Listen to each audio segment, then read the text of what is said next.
Bangladesh securities and exchange কমিশনারের chairman Khandakar Rashed Maksud এবং ৪ জন commissioner পদত্যাগ করেছেন।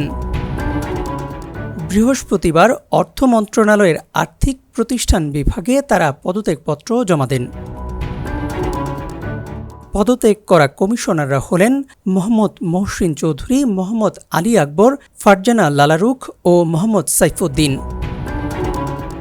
দীর্ঘদিন ধরে পুঁজিবাজারে অস্থিরতা, বিনিয়োগকারীদের ক্ষোভ এবং কমিশনারের অভ্যন্তরীণ অসন্তোষের মধ্যেই এই পদত্যাগের ঘটনা ঘটল।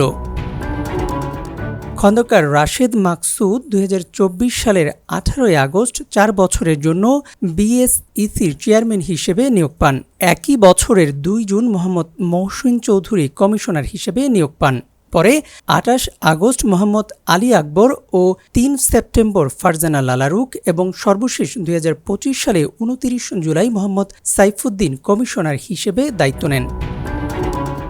এদিকে পদত্যাগ করার পর বিএসইসির চেয়ারম্যান খন্দকার রাশেদ মাকসুদ বলেন, প্রিয় সহকর্মীবৃন্দ, আপনারা এর মধ্যে জেনে থাকতে পারেন অদ্য আমরা চেয়ারম্যান এবং কমিশনার বৃন্দ কমিশন হতে ইস্তফা প্রদান করেছি। আমাদের চাকরি সময়কালে আপনাদের সাথে অত্যন্ত কর্মতৎপর সময় পার করেছি এবং সকল ক্ষেত্রে আপনাদের পেশাদারি দক্ষতা ও আন্তরিক সহযোগিতা পেয়েছি। আমরা বিশ্বাস করি আপনারা এর গতিশীলতা ধরে রাখতে পারবেন। আপনাদের উত্তরোত্তর উন্নতি কামনা করি।